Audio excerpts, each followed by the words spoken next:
3 Thieves by Anonymous. The problem with thieves today, said Letos, is the lack of technique. I know there's no honor among thieves, and there never was, but there used to be some pride, some skill, some basic creativity. It really makes those of us with a sense of history despair. Imalin sneered, slamming down his flagon of grief violently on the rough-hewn table. Vivek, what do you want us to say? You asks us, what do you do when you see a guard? And I says, stab the fetcher in the back. What'd you prefer? We challenge him to a game of chits? So much ambition, so little education, said Letos with a sigh. My dear friends, we aren't mugging some Nord tourist fresh off the ferry. The Cobbler's Guild Hall may not sound intimidating, but tonight, when the dues collection is housed there before being sent to the bank, the security is going to be tighter than a Kwama's ass. You can't just stab at every back you encounter and expect to make it into the vaults. Why don't you explain specifically what you'd like us to do? Asked Galsaya calmly, trying to keep the tone of the group down. Most locals at the Plot and Plaster Corner Club in Teleroon knew enough not to listen in, but she knew better than to take any chances. The common thief, said Letos, pouring himself more grief, warming to his subject, sticks his dagger in his opponent's back. This may slay the target, but more often gives him time to scream and drenches the attacker with blood. Not good. Now, a good throat slashing, properly executed, can both slay and silence a guard and leave the thief relatively blood-free. And, after all, after the robbery, we don't want people seeing a bunch of blood-soaked butchers running through the streets. Even in Teleroon, that's likely to warrant suspicion. If you can catch your victim lying down asleep or resting, you are in an excellent position. You place one hand over the mouth with your thumb under the chin. Then, you use your other hand to slit the throat, and quickly turn the head to one side so the body bleeds out away from you. There is a risk here of becoming bloodstained if you don't move the head quickly enough. If you're unsure, strangle the victim first to avoid the blood that tends to spurt out in 3-foot jets when someone is stabbed while alive. A very good friend of mine, a thief in Nisus, whose name I won't mention, swears by the strangle and slash technique. Simply put, you grab your victim's throat from behind, and while throttling him, you batter his face against the opposite wall. When the victim is thus rendered unconscious, you slash his throat while still holding him from behind, and the risk of staining one's clothes with blood is practically non-existent.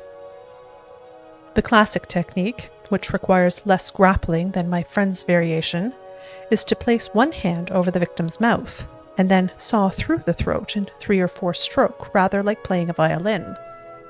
It requires little effort, and while there's quite a bit of blood, it all jets forward away from you.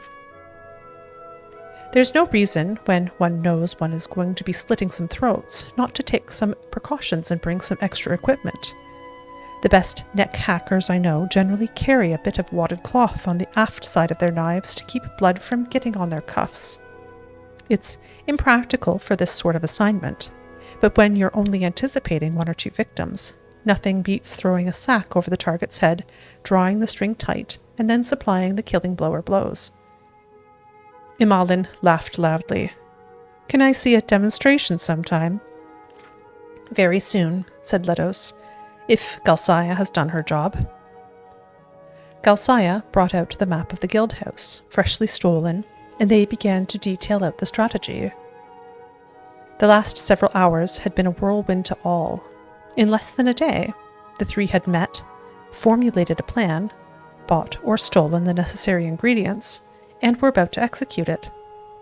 Not one of the 3 were sure whether confidence or stupidity were driving the other 2, but the fates were aligned.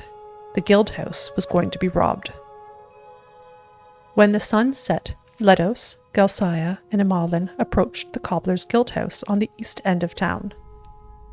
Galsaya used her cashews of stoneflower to mask their scent from the guard wolves as the 3 passed over the parapets. She also acted as lead scout, and Letos was impressed.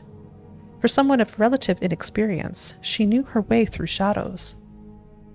Ledos's expertise was demonstrated a dozen times, and the guards were of such a diverse variety, he was able to demonstrate all the means of silent assassination he had developed over the years. Imalin opened the vault in his unique and systematic method. As the tumblers fell beneath his fingers, he softly sang an old dirty tavern song about the 99 loves of Boethia. He said it helped him focus and organize difficult combinations. Within seconds, the vault was open and the gold was in hand. They left the guild house an hour after they entered. No alarm had been raised, the gold was gone, and corpses lay pooling blood on the stone floors within. "Well done, my friends, well done. You learned well," Ledos said as he poured the gold pieces into the specially designed compartments in his tunic's sleeves, where they held fast with no jingling or unusual bulges. "We'll meet back at the plot and plaster tomorrow morning, and split up the bounty." The group parted ways. The only person who knew the most covert route through the city's sewer system, Ledos, slipped in through a duct and vanished below. Galsaya threw on her shawl, muddied her face to resemble an old Falah fortune-teller, and headed north. Imalin headed east into the park, trusting his unnatural senses to keep him away from the city watch. "Now I teach them the greatest lesson of all," thought Ledos as he sloshed through the labyrinthine tunnels of sludge. His guar was waiting where he left it at the city gates, making a laconic lunch of the chokeweed shrub to which it had been leashed. On the road to Vivek, he thought of Galsaya and Imalin. Perhaps they had been caught and brought in for questioning already. It was a pity he couldn't see them undergoing interrogation. Who would break under pressure first? Imalin was certainly the tougher of the two, but Galsaya doubtless had hidden reserves. It was merely intellectual curiosity. They thought his name was Ledos, and he was meeting them at the plot and plaster. The authorities wouldn't therefore be looking for a Dunmer named Sathis, celebrating his wealth miles and miles away in Vivek. As he prodded his mount forward and the sun began rising, Sathis pictured Galsaya and Imalin not undergoing interrogation, but sleeping the good deep sleep of the wicked, dreaming of how they would spend their share of the gold. Both would wake up early and rush to the plot and plaster. He could see them now, Imalin laughing and carrying on, Galsaya hushing him to avoid bringing undue attention. They would take a couple flagons of grief, perhaps order a meal, a big one, and wait. Hours would pass, and so were their moods. The chain of reactions that every betrayed person exhibits. Nervousness, doubt, bewilderment, anger. The sun was fully risen when Sathis reached the stables of his house on the outskirts of Vivek. He reined in his guar and filled its feed. The rest of the stalls were empty. It wouldn't be until that afternoon when his servants returned from the feast of St. Rilms and Nisus. They were good people, and he treated them well. But from past experience, he knew that servants talked. If they began to connect his absences with thefts in other towns, it was only a matter of time before they would go to the authorities or blackmail him. After all, they were human. It was best in the long run to give them a week off with pay whenever he was out of town on business. He slipped the gold into the vault in his study and went upstairs. The schedule had been tight, but Sathis had given himself a few hours to rest before his household returned. His own bed was wonderfully soft and warm compared to the dreadful mattress he had to use at the canton in Telarun. Sathis woke up some time later from a nightmare. For a second, after he opened his eyes, he thought he could still hear Imalin's voice nearby, singing the 99 loves of Boethia. He lay still in his bed, waiting, but there was no sound except the usual creaks and groans of his old house. Afternoon sunlight came through his bedroom window in ribbons, catching dust. He closed his eyes. The song returned, and Sathis heard the vault door in his study swing open.